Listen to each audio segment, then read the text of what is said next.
How nanobots can be used in warfare. A new idea that is popping up in today's media is nanobots, and I thought that we should look into the ways they can be used in warfare. We have seen nanotechnology in movies in the form of the new Iron Man suit, just as one example. Now, I'm not saying that the Iron Man suit is realistic, as obviously its power source is not practical. But could weapons be formed from nanobots from, say, a small compartment that you carry around with you if you were a soldier? Well, it could definitely work for swords and daggers and other melee weapons quite easily. But what about a gun? Well, if you were carrying bullets with you, it could work. You could change the type of gun at will as well, depending also if you have the right ammunition as well, just to adapt to the situations that a soldier could be in. But what about the defensive? Well, yes, it is possible to create shield walls to protect yourself and others. Now, there is a problem with all this. We don't know how to get the energy for the nanobots, and especially so compact that it would fit the needs that they need to require. So, there are ways that they could be powered.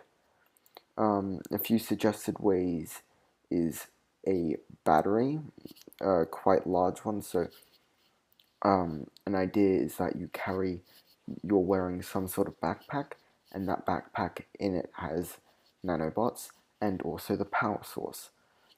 It could also use the body heat of the person wearing it. It would be a result of something called the back effect. But that's not the only part of war. Another underestimated part of war is espionage. So, how can it be used well? We could use nanobots for recording conversations about war plans and potential allyships among enemies, and be able to counter it. This would be devastating to other nations that wouldn't have the technology, especially when it first develops and is used in this way. Another thing they could do is they could assassinate other world leaders without anyone being near to the murder. How would this work? There are a few suggested ways. So, poison and venom pellet is shot into them, and it would go through the bloodstream, and it would kill them, and it would just feel like an itch. Another way is the nanobot flying itself into the bloodstream by connecting itself to food and slowly build up. And over time, when they build up, they find each other in the bloodstream, connect, and cause blood clots in specific places like the brain to cause strokes, or even cause heart attacks, or even both at the same time. Now, as I guess amazing as that sounds, how hopeful for the world it sounds, it is extremely dangerous, and in the wrong hands, say, I don't know, North Korea. Ooh, imagine North Korea with the ability to kill anyone they want while still being in the comfort of their own nation. Now, is there a defense mechanism against this? Now, from what I've been able to research, there isn't one. We can only hope that there is some sort of way they can develop an electromagnetic field of some sort that could maybe, like an EMP, that could maybe destroy the nanobots or negate them ineffective. So, nanobots.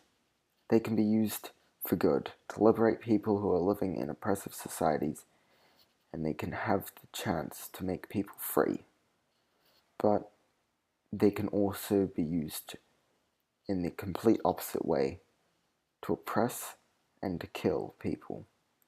The only way to make nanobots safe is to make them only legal in hospitals, and make the complete restriction of them in every other way, shape, or form, making it a war crime to use them, and classifying them as a deadly weapon of mass destruction. So, I hope this has answered how nanobots can be used in warfare. I hope you are scared because the technology not that far away.